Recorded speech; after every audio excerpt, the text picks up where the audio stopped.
Do not be afraid, for I come with a message from the Lord. He says you have to watch this video and subscribe to my channel. He also said you need to drink liquid death. Oh, they're not sponsoring me to say that. I just like liquid death.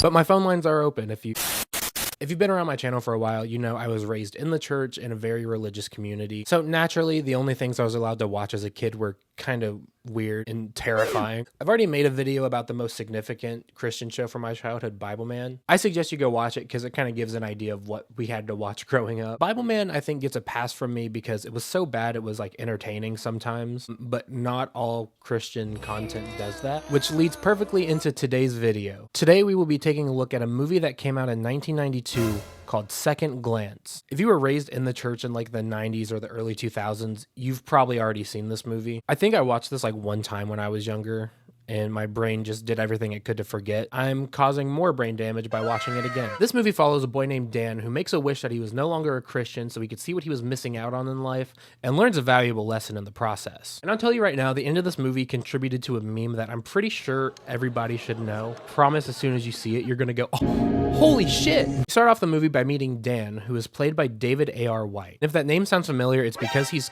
kind of like royalty in the Christian cinema scene. Is that the word for it? He's been in all of these movies I didn't even care to read the names of. Dan goes to church and reads his Bible and even says hi to the nice neighbor lady. Hi, Dan! Now, the first thing I want to bring up about this movie itself is that the soundtrack is awful. Like, you could say it's the 90s, but I've heard so many movies from the 90s with incredible soundtracks. I think they say on average like 2% of a movie's final budget goes into the soundtrack. I think very generously they put like about $3 whole into the music for this movie. One of the producers has like a 9-year-old cousin with a Casio, so they were just like, hey, can you just like make up something? So we learned that Dan gets picked on a lot because he's a Christian, and he's had enough of it. Doug really gets to me sometimes. You know Doug. I mean, I don't understand it. He mocks God, yet he gets all the girls. He's got a great car. Everyone bows down to him. He's got it all. No, man, Doug's got nothing if you don't have the Lord. Uh-oh. Besides, you won't date you, Dan. You're too nice of a guy. Tamara's not in the market for nice guys. Cool it, Todd.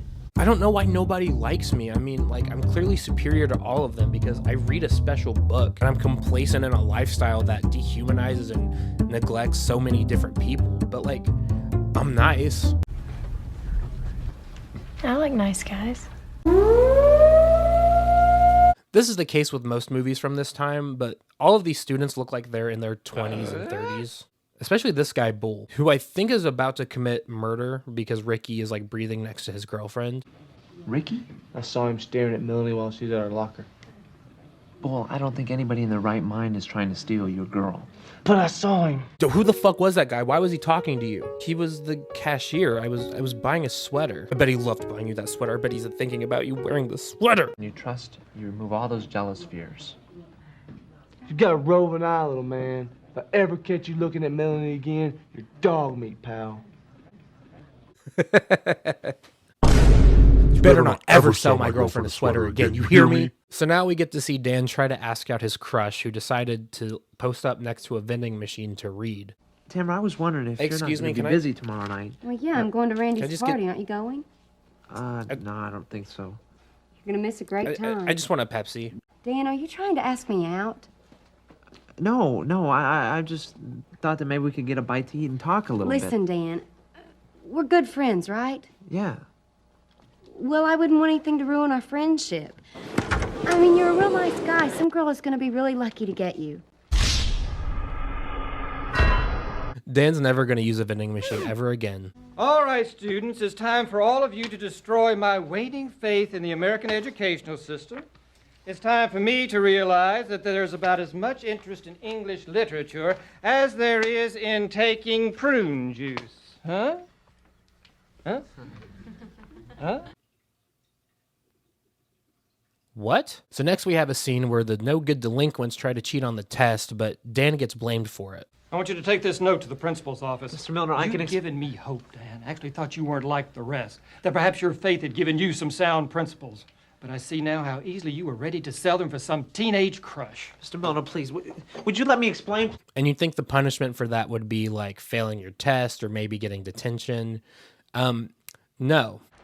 But how could you get suspended? It's a bum rap, I told you. So Dan and his father start arguing. This is where we learn that they were only filming the movie with one camera. You should have never picked up that paper. How was I to know what it was? Son, you need to be more careful. I'm sorry, I wasn't thinking. Well, think next time. I'll tell you, Dad, I'm fed up. I don't know how much more I can take. The dad is acting like Dan is like caught up in a murder accusation or something. Like obviously cheating isn't good and like, you know, you should definitely tell your kids not to do that. But like you're acting like he's facing life in prison. And also he didn't even do it. So like I just can't believe you got suspended for peeking at the shoes during Heads Up 7-Up.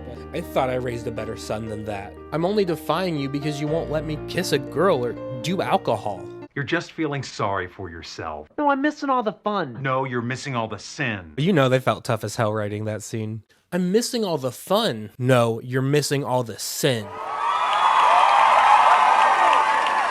I also want to bring up, like, he was definitely invited to that party. I know, like, bad things happen at high school parties, but I mean, like, you could stop in for a second and then just go home. Mom, can you come and get me? They're starting to drink Red Bull. Look, you'll feel better in the morning. Good night. And maybe by morning you'll have all the bitch out of you. So Dan has finally had enough, and he says the most awful, inconceivable thing you could ever think of. Why did they get to have all the fun? Wish was never a believer. He wakes up the next morning with cooler clothes, art on his wall, and a messy kitchen with pizza boxes everywhere. Wait a minute, there's self-expression here.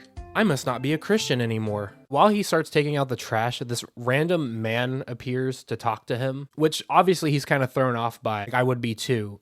But you made a wish that you lived a different life and then you woke up in a different house with different clothes. I think you might need to hear the guy out. My name is Muriel, and I've been sent to tell you that your life is now as if you've never been saved, as if you've never received the Lord into your life. So now Dan is friends with all the popular kids. He's finally dating the girl of his dreams with somebody on the side. Just real quick, I want to bring up, they censored a kiss with like the angle of a locker. Like a kiss on the cheek would have been like too much for children to see happen. The things actually start going wrong when Dan finds out that Bull actually beat up Ricky for talking to his girlfriend, and his Christian athletes program at school no longer exists. You have 3 seconds to get out of here, Mr. Burgess. But Mrs. Meyer... 1, Would you... 2... All right, I'm going. Women are making me feel inferior. Something's not right here. Muriel shows back up at the school to tell Dan that Bull beat up Ricky because Dan wasn't a Christian anymore. You didn't try to calm Bull down in class yesterday when he was jealous, because you're not sensitive to those things anymore. Here's the advice that Dan gave Bull. When you trust, you remove all those jealous fears.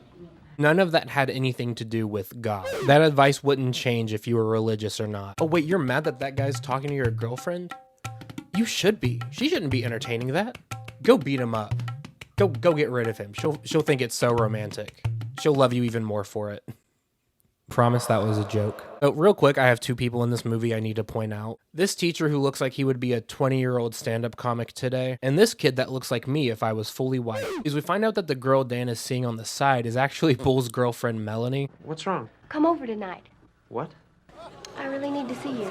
I can't do that. What about Bull? Well, forget Bull. My folks will be gone. It'd be so funny if Dan was just like, hey, Muriel, I'm just living this for today, right? Like, this will be fixed tomorrow and, like, God will forgive me and everything. Melanie wants me to come over and no one's going to remember any of this, right? So, like, I'm just going to go. He doesn't work here anymore. What, Milner's gone? Danny boy, man, you smoked some bad weed this morning?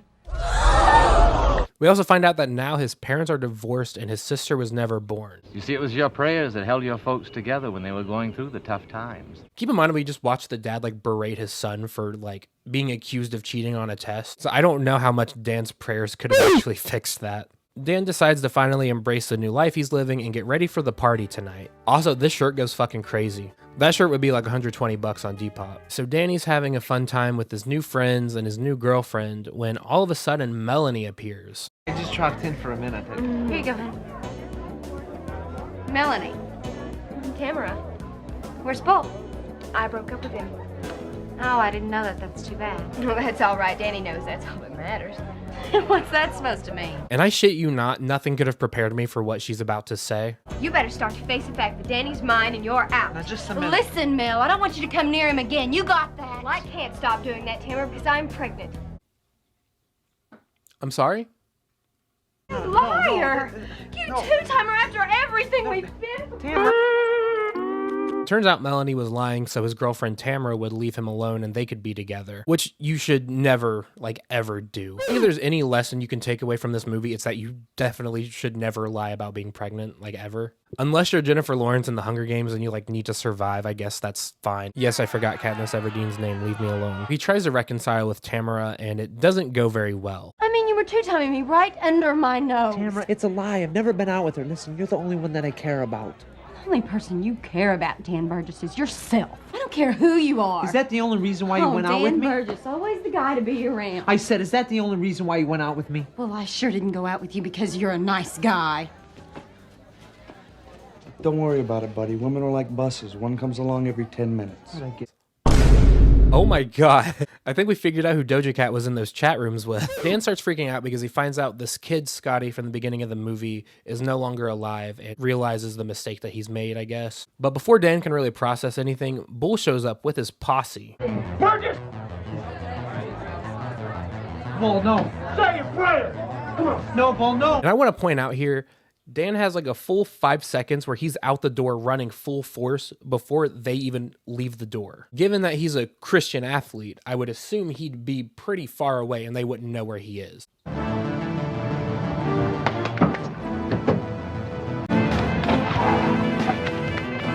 This whole chase scene, I thought Bull was just gonna like hit him with his car, but he stops right before he does. Like, I guess that would teach him a lesson. So Dan tries to run into the church, but the doors are locked. Come on, open up! Open up! Do you get it? Do I need to explain it? Because like right before Bull can commit murder on church property, this happens. No, don't kill me, Bull, please. I didn't touch her, Bull, please. I didn't get her pregnant, please don't tell me. Burgess, what are you talking about? Will you calm down? Don't kill me. Calm down. I'm driving by and seeing you banging on the church door. Have you gone nuts? What's your problem?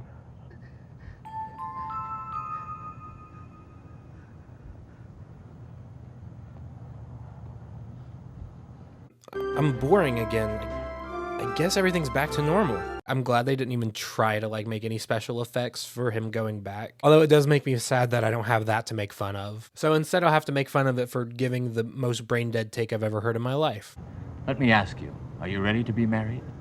Well, not yet. I mean, I want to go to college first, and maybe get a job. And You're not ready for the relationship. The girl you'd like to marry, how many other men would you like her to be intimate with before you marry her? Well, no one. Then go and do likewise. Wouldn't it be great, Daniel, to spend your life with a person who is untouched by anyone else? Oh my God! Yeah, he really said that. No matter how many people you've been with, that doesn't diminish like a meaningful connection that you have with somebody in the present. Like, what if you were sexually active and then decided to get saved and have a Christ-centered relationship? Like, is God still going to care about your body count at that point? I'm not affecting anyone for Jesus. They just see me as this nice guy, that's all. Daniel. But you are affecting people. Take a second glance. That's the name of the movie. Time is short, Daniel. Jesus is coming back soon. Continue reaching out to people. Let's see.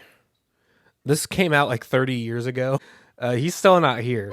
Keep trying. So Dan's life goes back to normal. His family and friends are back. And he feels more confident in his faith in God and his ability to condemn a woman if he thinks her body count's too high. He makes a totally God-willing, appropriate connection with the girl that he likes, who he's very clearly going to marry one day because otherwise he wouldn't even be entertaining the thought, right? He even makes a breakthrough with one of the popular kids who agrees to go see the movie that the Christian athletes are playing later today. And then that kid Scotty is back and has questions for Dan. And remember when I told you that you would know the ending of this movie? Here it is. I've got a ton of questions for you. The Bible's got the answers, man. All right, I'll see you later. Hey, Scotty. Jesus, man. Man, I love cinema. That's the final frame for the entire movie, by the way. I also wanted to point out in the credits, they just had one thank you for all the extras. Imagine you were a part of this like dumpster fire movie and your only like thing to look forward to was, hey, you know what? At least my name's going to be in the credits. And then you're grouped together with like every other person that did nothing. And that, my friends, was a second glance. I really wish I took a second glance so I wouldn't have made myself watch this movie. And this movie has two very large issues against it. One, that it was made in the 90s. And two, they got this guy to play an angel. I never thought an angel would look like Hannibal Lecter in a crew neck. I think I would have preferred. shit. Preferred. I think I would have preferred if they had a biblically accurate angel instead. Well, not yet. I mean, I want to go to college first, you know, and maybe get a job. Now, I'm not saying I have an issue with the religion in this movie.